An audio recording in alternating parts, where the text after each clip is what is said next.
అందరికీ నమస్కారం. ఎన్నికలు ముగిశాయి. దాదాపు 82% ఓట్లు పోలయ్యాయి. ఇది ప్రజాస్వామ్యంలో మంచి పరిణామం. కానీ ఇదే సమయంలో ప్రజలందరం చాలా అప్రమత్తంగా ఉండాలి. ఎందుకంటే పోలింగ్తోనే ఎలక్షనీరింగ్ పూర్తి కాలేదు, కౌంటింగ్ కూడా ఉంది. ఓటమి కళ్ళ ముందు కనిపించడంతో వైసీపీ అసురగణం ఎంతటి అరాచకానికి ఒడిగొడుతుందో పల్నాడు, తాడిపత్రి, తిరుపతిలో చూసాం. సైకోపాత్ అనే మాట మనం వింటూ ఉంటాం. ఈ జగన్మోహన్ రెడ్డి కూడా ఆ కోవలోకి వస్తాడో లేదో తెలియదు, కానీ ఖచ్చితంగా అతను ఒక సోషియోపాత్. ప్రజలను కులాలుగా, వర్గాలుగా, పార్టీల వారీగా విడదీసి చిచ్చులు పెట్టి ఆనందించే రకం. అతనిలో ఆ మానసిక స్థితిని మొదట్లో ఎవరు గుర్తించలేకపోయారు. ఆ వ్యాధిని తన అసురగణానికి కూడా అంటించాడు. ఈ సోషియోపాత్ మానసిక స్థితి రోజు రోజుకి ముదిరిపోయింది. ఓటమి కనిపిస్తుండటంతో వైసీపీ ముఠాలు ఉన్మాదంతో ప్రజల ఇళ్ల మీద పడి అరాచకం సృష్టిస్తున్నాయి.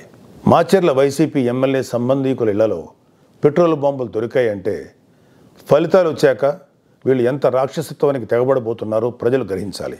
తాడిపత్రిలో పోలీసులు కూడా తమను తాము రక్షించుకునేందుకు అగచాట్లు పడ్డారు.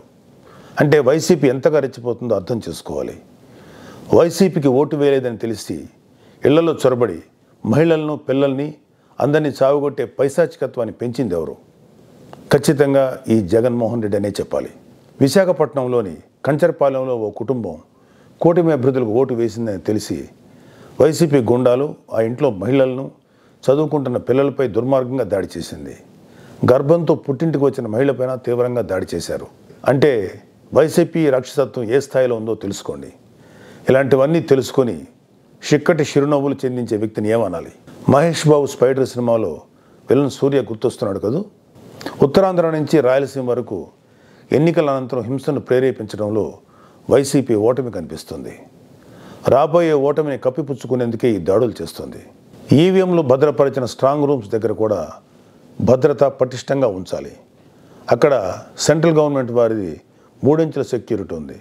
అయినా కూడా అక్కడ మన కూటమి పార్టీల ప్రతినిధులు నిరంతరం పహరా ఉండాలి.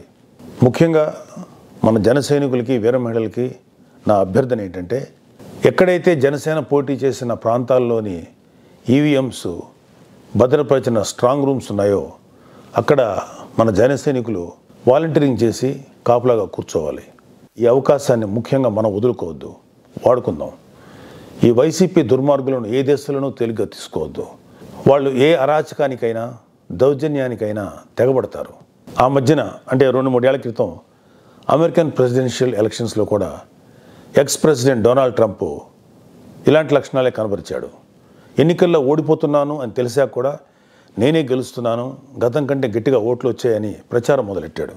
ఫలితాలు వచ్చాక కూడా నానా యాగి చేసి కుర్చీ వదలంటే వదలని అలాగే భీష్మించి కూర్చుంటే వైట్ హౌస్ నుంచి పంపేశారు. దాదాపు ఇలాంటి లక్షణాలే మన ఆపద్ధర్మ ముఖ్యమంత్రి జగన్మోహన్ రెడ్డి కూడా ప్రదర్శిస్తున్నాడు. అందుకే మొన్నటికి మొన్న ఐపాక్ మీటింగ్లో కూడా తన పార్టీ గెలుస్తుందని గొప్పలు చెప్పాడు. అతని మానసిక స్థితిని వంట పట్టించుకున్న ఉత్తరాంధ్ర నాయకుడు ప్రమాణ స్వీకార ముహూర్తం, విశాఖలో స్థలం అన్నీ ప్రకటించేశాడు. జూన్ 4 తర్వాత వీళ్ళందరినీ విశాఖలో ఉన్న ఆ ఆసుపత్రిలో చేర్చాల్సిందే. ట్రంప్ లాగే జగన్ కూడా కుర్చీ వదులుకోవడానికి ఇష్టపడ్డాం.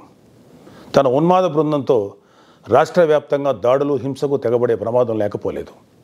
దీనిపై కేంద్ర ప్రభుత్వానికి ఖచ్చితమైన సమాచారం ఉంది. అందుకే వచ్చే నెల 15వ తేదీ వరకు కేంద్ర బలగాలను మోహరించాలని చెప్పింది. మన వంతుగా కౌంటింగ్ ముగిసే వరకు కౌంటింగ్ కేంద్రాల దగ్గర, పార్టీ కార్యాలయాల దగ్గర కూటమి శ్రేణులు అప్రమత్తంగా ఉంటూ ప్రతి కూటమి కార్యకర్త ఈ కేంద్రాలను పర్యవేక్షిస్తూ ఉండాలి. ఆంధ్రప్రదేశ్ రాష్ట్రం ఈ అరాచక శక్తుల చేతుల నుంచి అభివృద్ధి సాధకుల చేతులకు మారే సమయం దగ్గరలోనే ఉంది. అందరం ఆ శుభగడి కోసం వేచి చూద్దాం.